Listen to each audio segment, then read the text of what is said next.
Lalu jika ada pertanyaan, bagaimana sih untuk profesi sopir luar kota atau masinis atau pilot, apakah mereka kategori musafir?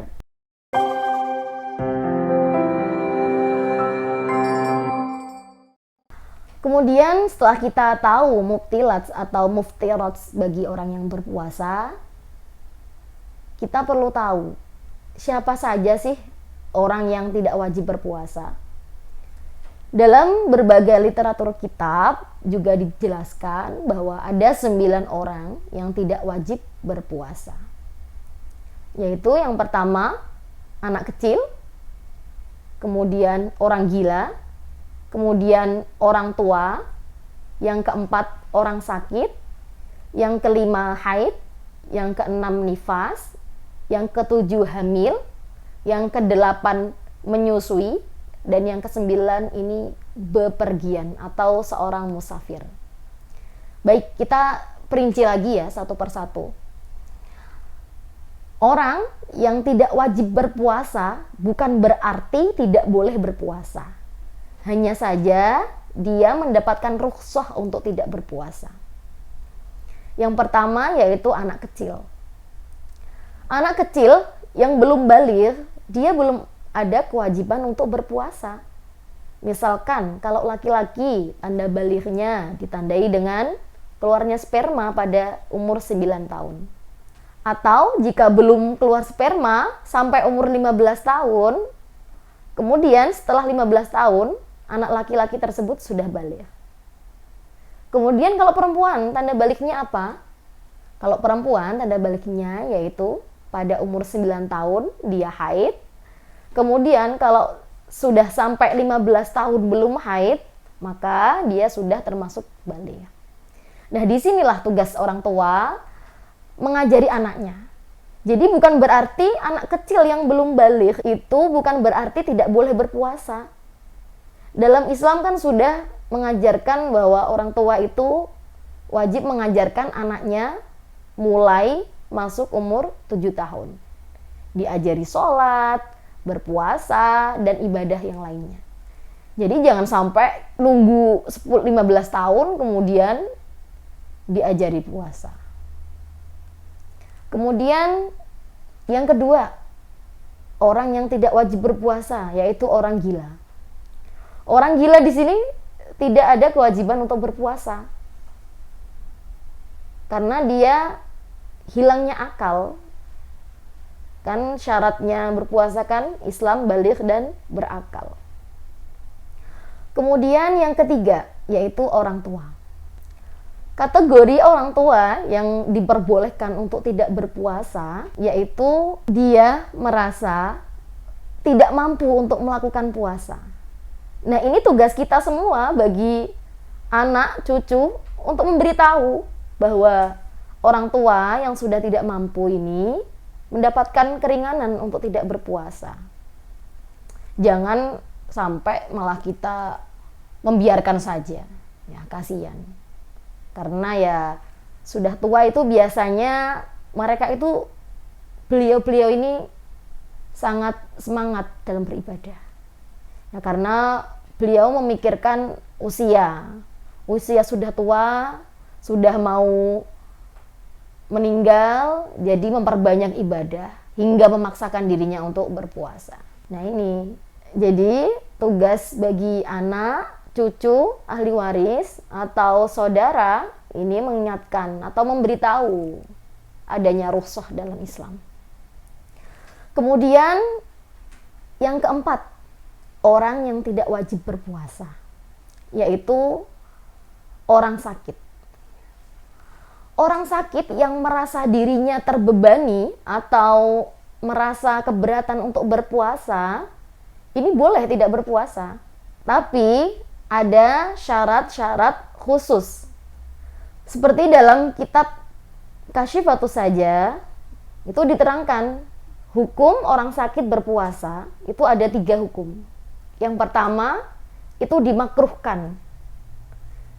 Orang sakit dimakruhkan untuk berpuasa jikalau dia berpuasa nantinya mengakibatkan kemadharatan yang sekiranya menimbulkan kemadharatan yang mampu memperbolehkannya bertayamum. Ini satu. Yang kedua, orang sakit diharamkan untuk berpuasa jikalau dia sakit berpuasa kemudian takut akan keadaannya, kondisinya, dan akan mengakibatkan kemadharatan, hilangnya kemanfaatan anggota badan, maka ini diharamkan. Inilah keunikan dan keindahan hukum Islam. Kewajiban jika dilakukan bahkan diharamkan. Inilah keunikan Islam. Kemudian yang ketiga, orang sakit berpuasa itu diwajibkan. Yaitu ketika apa? Ketika orang itu sakit ringan, misalkan flu, batuk, atau gudiken, ya, atau panunen, nah, itu wajib berpuasa. Jangan sampai alasan, ya saya sakit kok, saya nggak wajib berpuasa. Ini nggak bisa dihukumi seperti ini, karena ada perinciannya sendiri-sendiri. Nah, barometer diperbolehkannya tidak berpuasa ini ada dua, yaitu anjuran dokter dan juga pengalaman pribadi. Jika dirasa dia sakit, kemudian dia mempunyai pengalaman pribadi, jika dia berpuasa akan menimbulkan kemadharatan, misalkan hilangnya nyawa, itu diharamkan untuk berpuasa. Begitu juga orang yang sudah mendapatkan anjuran dokter untuk tidak berpuasa, misalkan orang yang sakit paru-paru, beliau harus meminum obat selama 6 bulan, tidak boleh berhenti, tidak boleh telat 1 detik pun, maka ini diharamkan untuk berpuasa. Karena jikalau dia berpuasa dapat menimbulkan kemadharatan, hilangnya nyawa orang tersebut. Ya walaupun umur kan sudah diatur oleh Allah, tapi kita sebagai manusia kan hanya mampu berikhtiar, hati-hati. Kemudian orang yang tidak wajib berpuasa yang kelima, yaitu orang yang haid. Yang keenam, orang yang nifas. Bahkan orang yang haid dan nifas ini diharamkan untuk berpuasa. Kemudian yang ketujuh dan kedelapan ini sama, yaitu orang yang hamil dan orang yang melahirkan. Orang yang hamil dan melahirkan ini tidak ada kewajiban untuk berpuasa. Bukan berarti tidak diwajibkan berpuasa ini tidak boleh berpuasa. Ya boleh-boleh saja kalau dia merasa mampu. Kalau dia khawatir dengan keadaannya, khawatir dengan bayinya, maka boleh tidak berpuasa. Tapi ada syaratnya. Syaratnya bagi orang yang menyusui itu maksimalnya 2 tahun. Seperti dalam surat Al-Baqarah,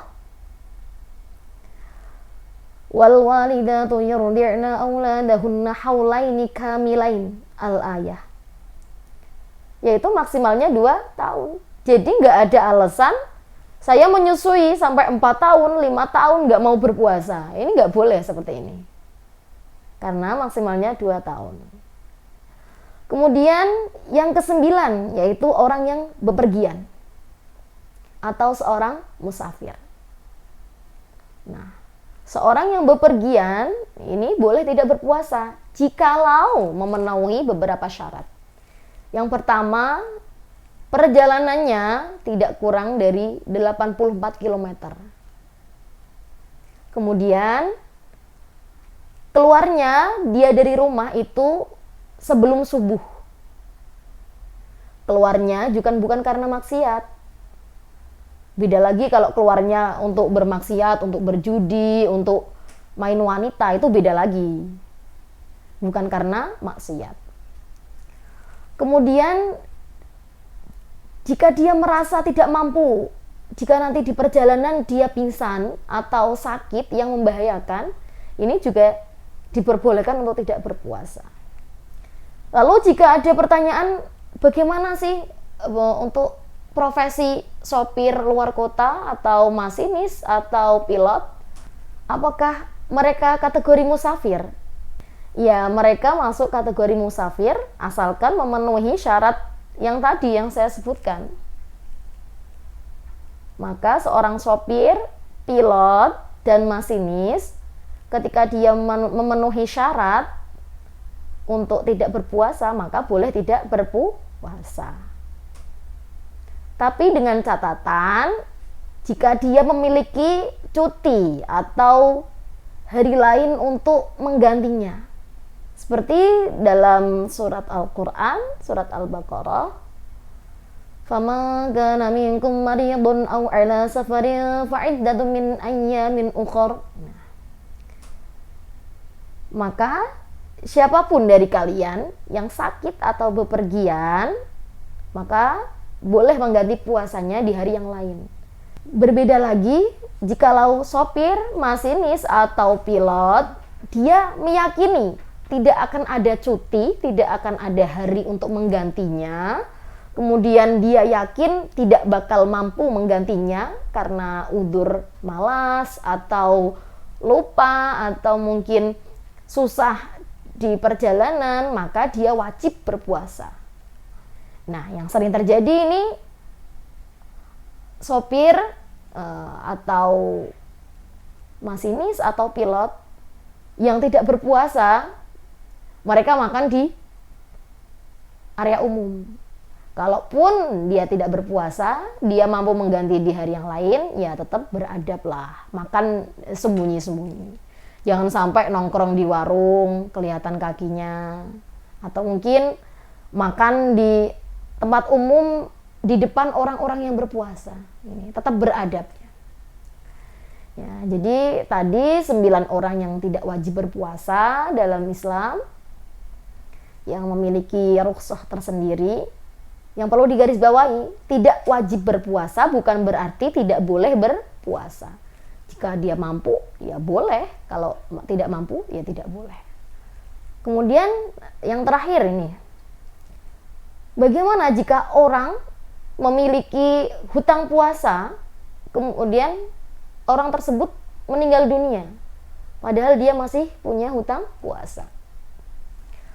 Dalam Majmu' Syarhul Muhadzab ini dijelaskan bahwa ketika kita menjumpai orang yang meninggal, kemudian dia masih mempunyai hutang puasa, maka kita perlu menimbang terlebih dahulu. Apakah dia memiliki hutang yang belum dibayarkan dalam kondisi setelah meninggalkan puasa, dia tidak punya waktu untuk menggantinya, nggak punya waktu untuk mengganti puasanya. Setelah itu dia sakit hingga wafat, maka tidak apa-apa, tidak wajib menggantinya. Berbeda lagi jika seseorang tersebut mempunyai hutang puasa, kemudian dia masih ada waktu untuk membayar hutang puasanya, tapi dia kemudian meninggal, maka bagi ahli waris itu wajib membayar fidyah. Dalam keterangan lain, itu yang didasarkan pada hadis dari Sayyidah Aisyah radhiyallahu anha, itu dijelaskan seseorang yang meninggal dunia kemudian masih mempunyai hutang, itu dapat dibayarkan oleh ahli waris. Tapi dalam Imam Madhab Syafi'i ini ada 2 pendapat, yaitu qaul qadim dan qaul jadid.